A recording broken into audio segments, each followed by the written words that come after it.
Your Q&A moderator today. Oh, sure. I'm Andy Motz. I'm the director of Masc. Thanks for being here. Okay. I loved the flower motif. That was so beautiful throughout. Thank you. Okay.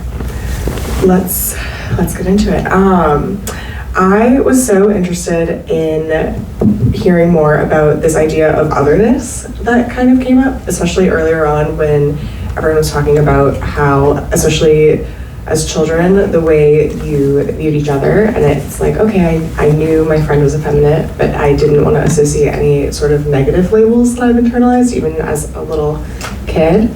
I was wondering if you had more thoughts to share on that. Yeah, I mean, I think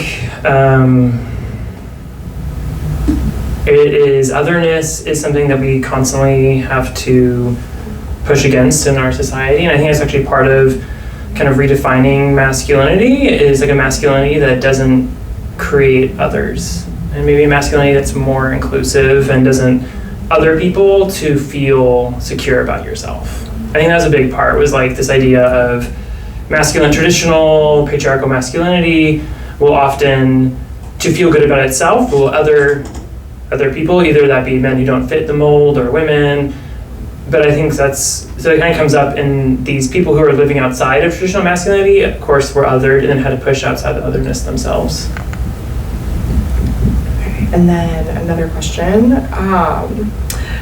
The idea of you are all checking each other with these set of expectations that are a bit outdated, but this ends very hopeful.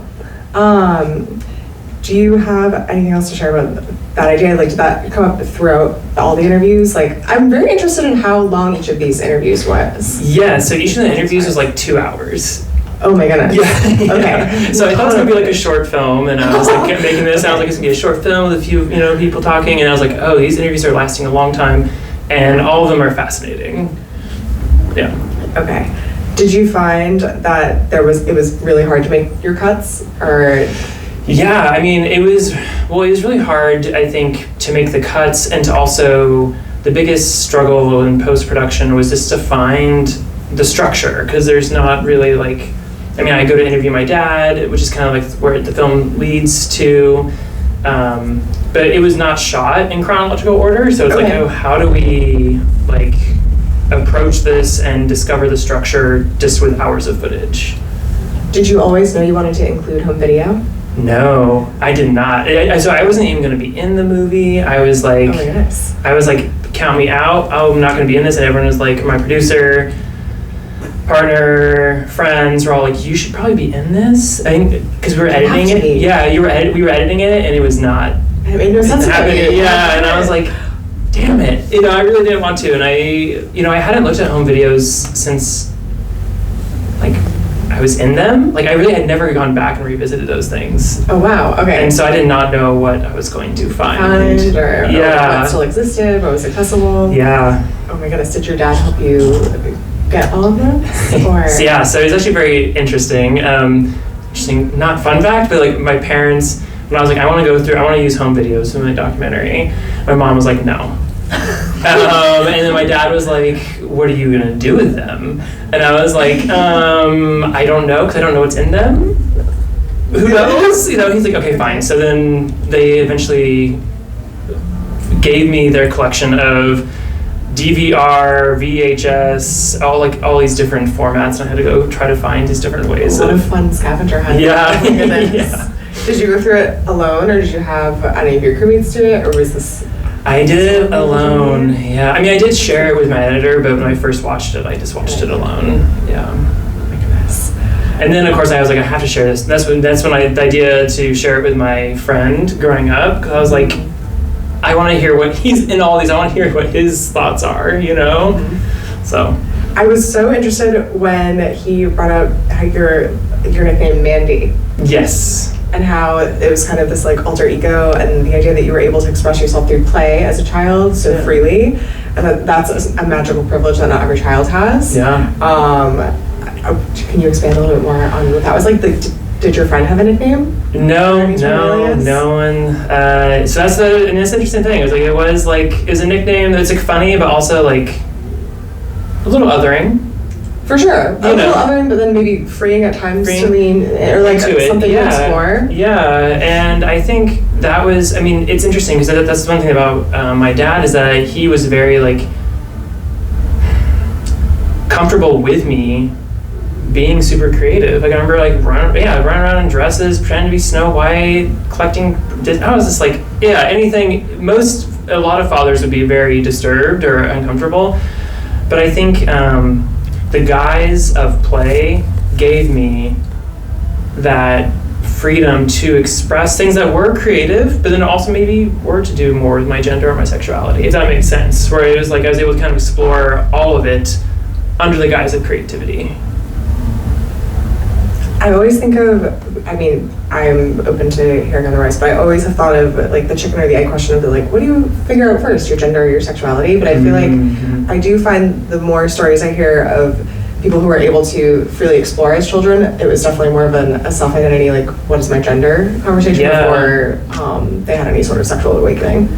Yeah, I mean, for me, it was like, it's just like you're like, I guess I'm a boy, but like, why don't I like boys? I like them, like I'm like into them, but why are they chasing girls on the playground? Anyone else feel that, dude? No, okay, I don't know. That was just a thing that happened in my school, but it was just like, what's going on here? So I felt kind of outside of masculinity for a long time. And then, but I think because my dad was a pastor and all this stuff, the gay marriage, it was like, that was like so front facing that put the question of sexuality really at the forefront. Because gay marriage was around all the time. The issue of gay marriage was in our household and that kind of stuff. So I don't know what came first. I mean, I think I felt mismatched in both counts. And as soon as I engaged with the public, it was like, oh, this kind of creativity that I'm exhibiting is not always also as accepted. Yeah. Do we have any audience questions? No need to be shy. I can keep going. Yeah, Matt? Hi there. I was really fascinated and surprised how the story became more and more focused on you and this archival footage. And I wondered, when you approached and had that sit down with your father, what that was like for you. And after that, I want to know how it sort of changed or evolved the relationship. Was it something?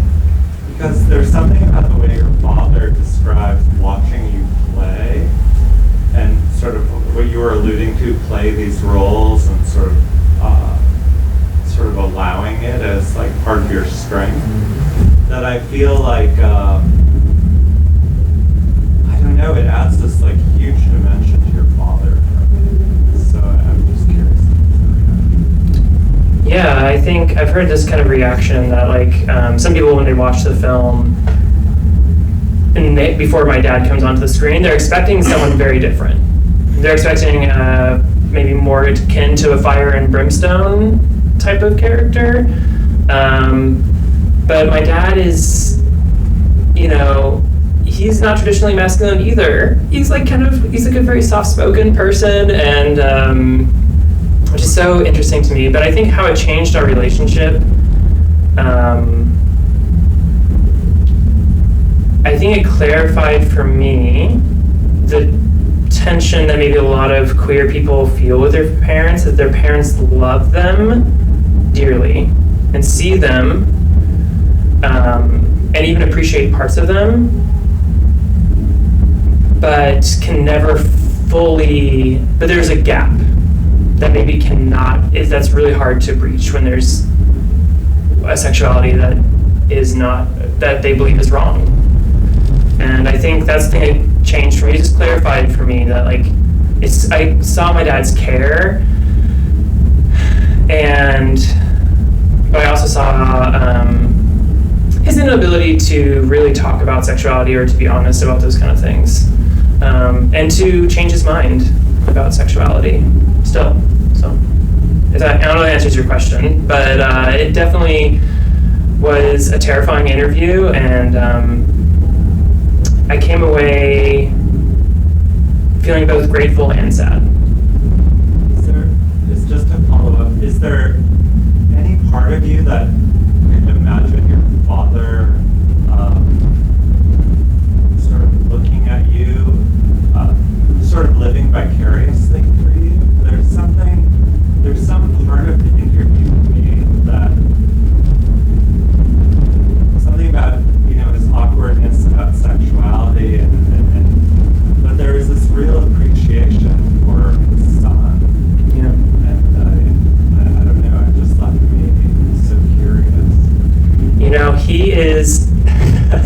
He's an enigma, I will say that. So I'm also curious. Any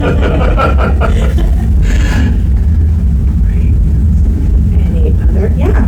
Yeah, so just continuing on this topic of, a child's relationship to their parent, a theme that I noticed throughout the film was like this humanistic desire to live up to our parents' expectation. It was like highlighted with the gentleman's, talking about the poem, wanting to have children for his mother.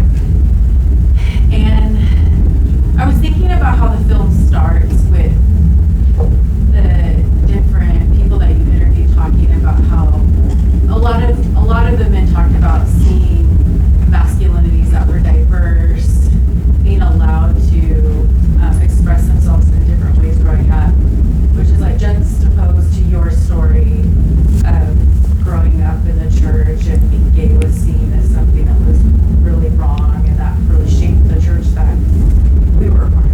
Yeah.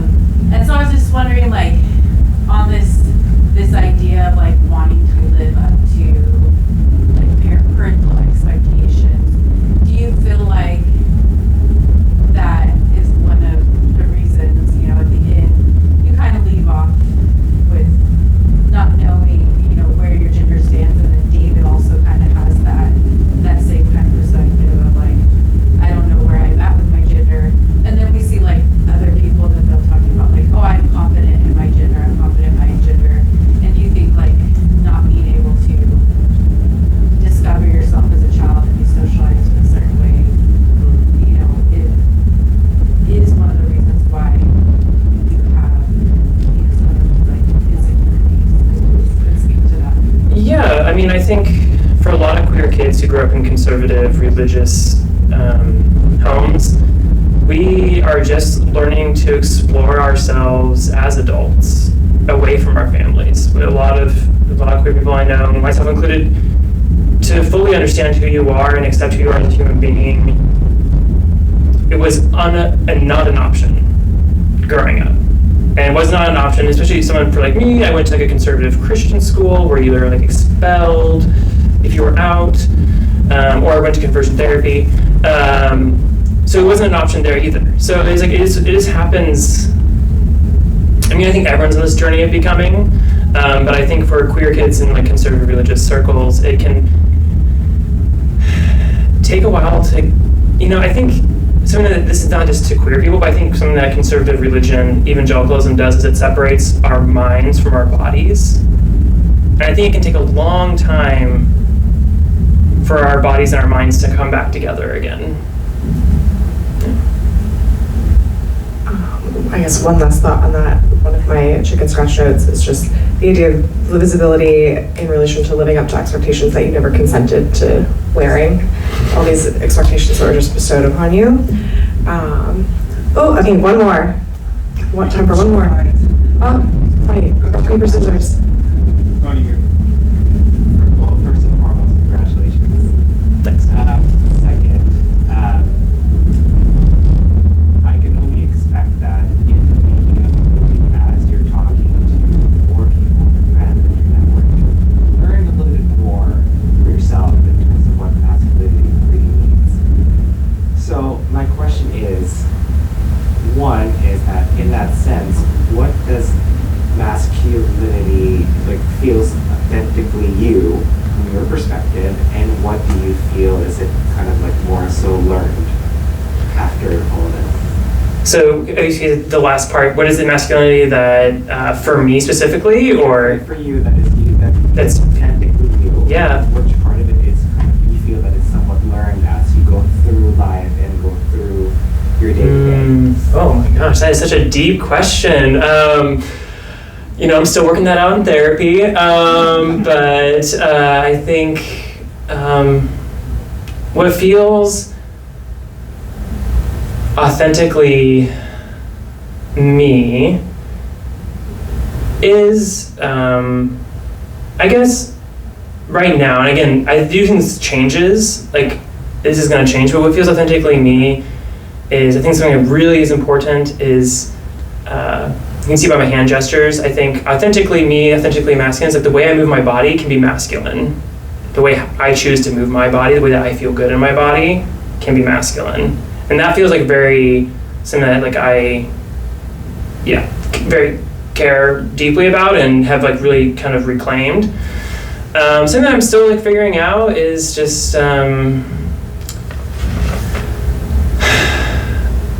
being, you know, when I say I'm a man, being okay with saying that, you know, being comfortable with saying that. And I think that's for a lot of different reasons. But I think mainly growing up, I think because I was like, it felt weird saying that, but I think also feeling just still different. So I think that's something I'm still working on, but then like the moving my body how I want and feeling that that doesn't have to be not masculine is something that feels pretty good to me right now. Does that make sense? Yeah. Okay. That is all the time we have for Q&A. Okay. Thank you so much, Andy. Thank you so much. And Masc, I forgot to mention this at the start, Masc is the recipient of the Programmer's Prize for Exceptional Filmmaking. So congratulations. Oh, wow.